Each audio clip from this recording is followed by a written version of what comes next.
Hi, everybody. Welcome to No, She's Not My Daughter. I'm Jason Salter, along with my beautiful sidekick, Brandy, baby girl Ryan. Tonight, you're going to see part one of a two-part episode. We're going to tell you how the relationship developed and how we explained it to Brandy's parents. And it's dramatic and it's interesting and it's funny, kind of like everything else we do. But it turned out to be a lot longer than we thought it was going to be. So to kind of give you a break in the action as well as us, we decided to split it into two parts. And tonight you'll see part one, and then in next week's episode you'll see the dramatic conclusion or part two, which is just as interesting as the first part. Yeah, so be prepared for it to end pretty abruptly in the middle. Yeah, it's going to cut off. It's going to cut off. You'll hear it. You'll hear it in, but it's going to cut off pretty quick. So without further ado, we're going to turn you to part one of meeting Brandy's parents. Enjoy.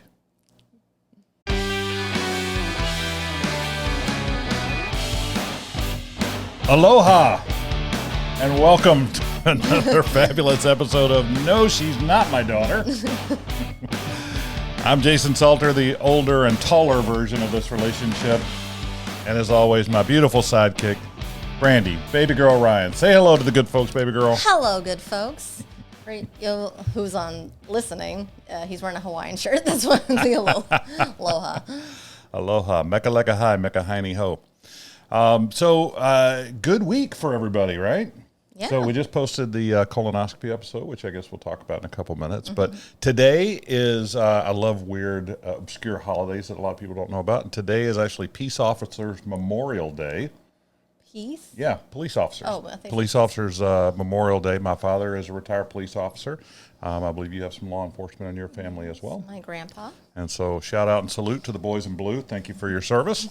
Baby girl, before we get started, why don't you tell them where they can find us? Yes, you can find us on Instagram and TikTok at Jason and Brandy.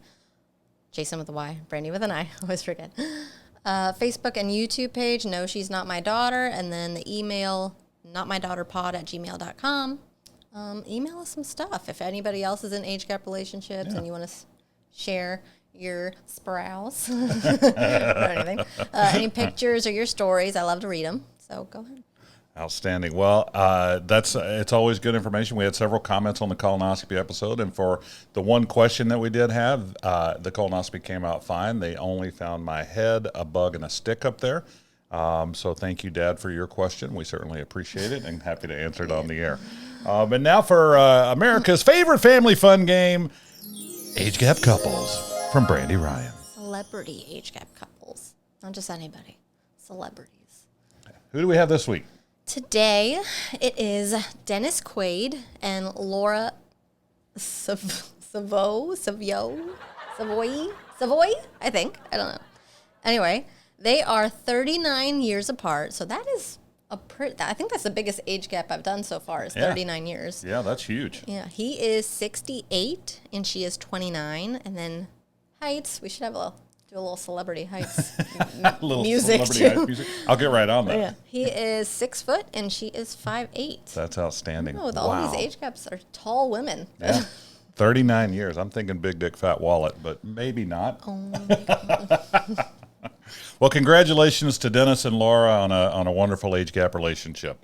So this week we had said that last week we were talking about which one we're going to do. We were going to do the colonoscopy, or we're going to talk about our friends and family, and we opted for colonoscopy, which I know that all you guys were thrilled about. So this week we're going to double back and take the second half of that game, and we're going to talk about kind of how our friends and family accept us, and there's a lot to unpack here. So I think we're going to kind of try to break it up, and we're going to do Brandy's friends and family this week, and then we'll kind of double back and talk about mine in another episode. So why don't you kind of start from the beginning, and we'll give a little foundation. Do you want me to give a little foundation, and then you tell your story? Or? Sure. What's the foundation? So we, as we had told you guys earlier, we had been kind of secretly dating. Like, we didn't really tell any of our friends and family and stuff for a little while. Well, is it so? Because in the how we met, we didn't really say what years or how long or anything. Right. So we met back in late 2018, like the end of the year. That's when we had our wonderful moment in the walk-in. Yep. And then that whole, flirtatious getting to know each other, me denying to meet you for 6-8 months, getting to know each other at work. That was all like a 2-year span. Right. So it didn't happen fast. So that was That's 2 true. years. That's and then true. we didn't actually start dating until 2020. That's true. So when we finally came out of our age gap closet, if you will, it was kind of late in the year. Like it was November, December. We really started kind of picking up We started speed. in August, and then still didn't really tell Yeah, a bunch of people. yeah. So we headed into December, and this is where the fireworks start. Oh, yes. So Okay. I'll So- turn that over to you. Yes, and a little bit of backstory. I bought my house in 2020 Right. in June around my Right. birthday, and where I live, it's a very high seasonal rentals. You know, people come from snowbirds come to this. So I thought, hey, great way to make some extra money. My parents live in the same neighborhood. I bought a house in the same neighborhood as my parents. I'm like, why don't I just rent it out for season for 3 months, live with them, and then make some extra money, move back in after I'm done. I was 26 at the time, so everybody knows. Just a baby. Yeah, so that was the deal. They thought it was a great idea too. So I moved in with them late December because Right. the snowbirds were coming in January. And we had already been dating for a couple of months, like 5 months, August, whatever the math is on that. And I was 26, so I'm like, you know what? I'm going to tell them I'm dating somebody. I'm obviously going to be going to see you a lot. They're going to wonder where I'm going, or I'm going to, be going out and about. I'm like, I'm 26-year-old. How bad can this be? Well, and I also think it's important to kind of expound on the fact a little bit that you had been in an age gap relationship yes. before, and you kind of hid it from them, and then you kind of told them, and it didn't turn out so well. It didn't turn out great, but not nearly as bad as it turned out for you and me. Right. Which he was way worse. Right. Well, and to your credit, you were trying to do things the right way, Yeah. and do it in a very mature way. You know, this is what we're going to do. We don't want to hide it. We're going to let you know, and then let the chips fall where they may. Yeah. And so that kind of led us into carry Yes. on, my wayward son. So I kind of sat them down, say, hey, I'm dating somebody. He is older than me. And I was specific. I'm like, I don't want to tell you guys how much older, because I feel once I say his age, you won't focus on anything else that I have to say besides his age, and you won't want to know anything about it. It just wouldn't go. So I'm like, try to go into it, easing them into it. I'm like, he is older though, so I do want to prepare you. I'm like, I just want to let you know about it. They weren't thrilled about it. They thought older was going to be 30. Yeah, my mom was like, what, like 30? I'm like, do you think I would be like having this big moment with you if it was 3 years difference in me? Yeah, so, and nothing crazy happened at that. It was still slow. It was like, they weren't. But they thought I was 40-something years old. That's what their guess was that Yeah. they were thinking. So I went to go visit you a couple times. They weren't loving it, but nothing crazy happened yet. And then about a week and a half or 2 weeks after I told them, and I moved Right. into the house, so I was already living there. I went over to stay at your house for the weekend, and I This guess was like the second time you had stayed at the house, too. yeah.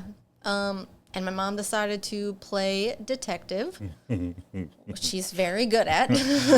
Uh-oh. So she decided to go into my phone records, found the number that I had been communicating with the most, I guess, traced your number to your name, Googled you, found your information, and which was all Right. creepy and crazy as hell. But so we were just having a normal, morning. I get a text from my mom saying, 54 years old, are you fucking serious? Like, but it was angry. Like, she's like, what the, she said 50, you were 53 at the time. Yeah. So 53 years old, what the fuck is wrong with you? Right.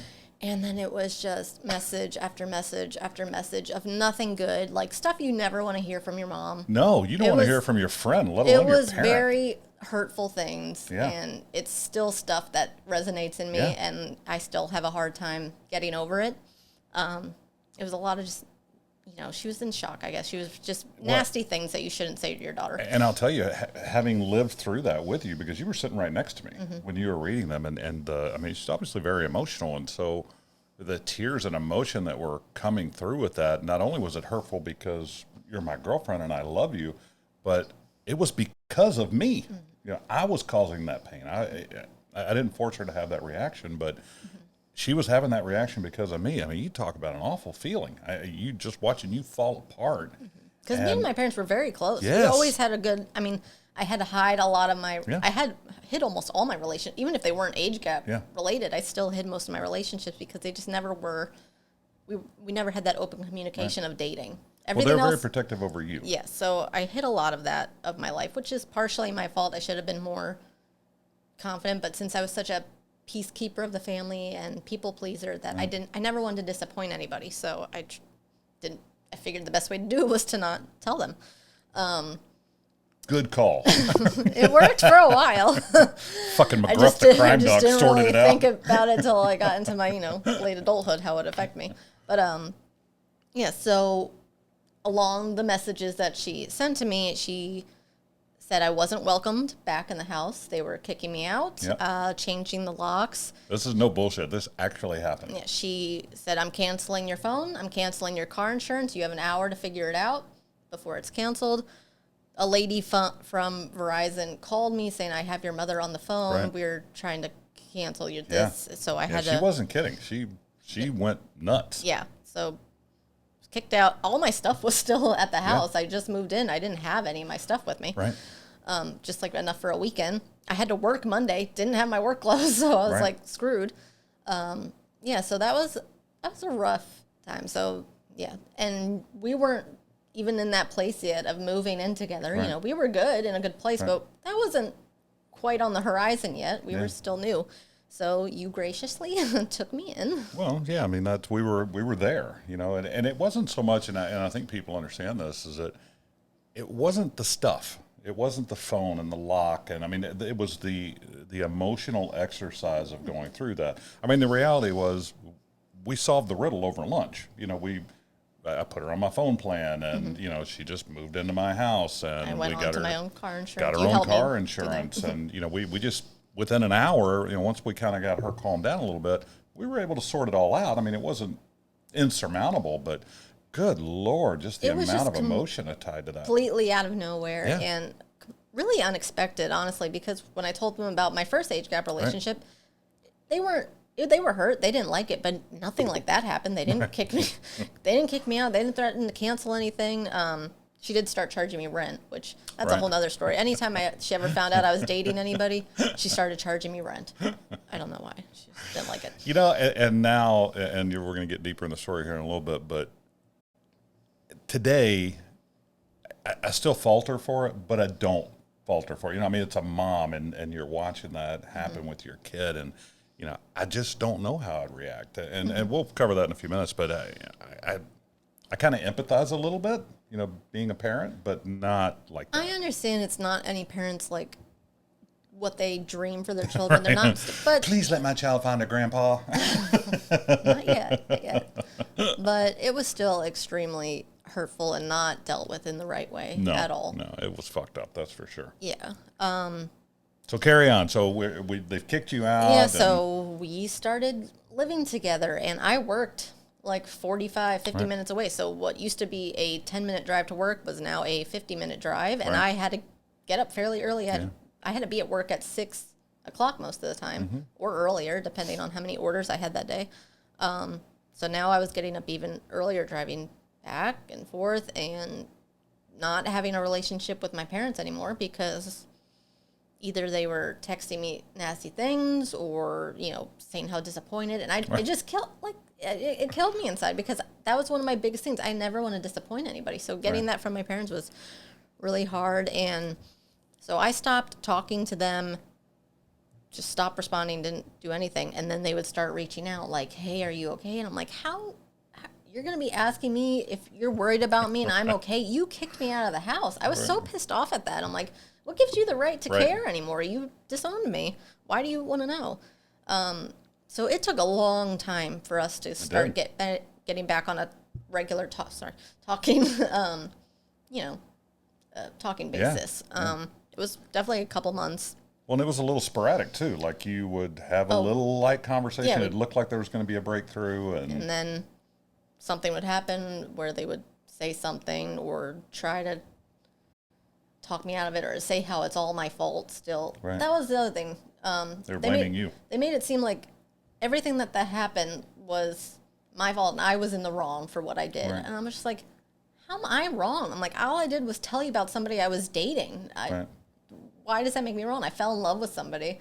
You're the one who did all the stuff to me. Like, you kicked me out. You canceled everything. You said the hurtful things. I never said one hurtful thing to them back, by the way. Nope. In Neither did I. Any text messages, I never responded anything nasty. I never said anything bad about them. I've always been a very respectful person, especially to my parents. If anything, you punish them with your silence. Yes. And that was the most Because mature way to it was handle hard to talk to them. Yeah, absolutely.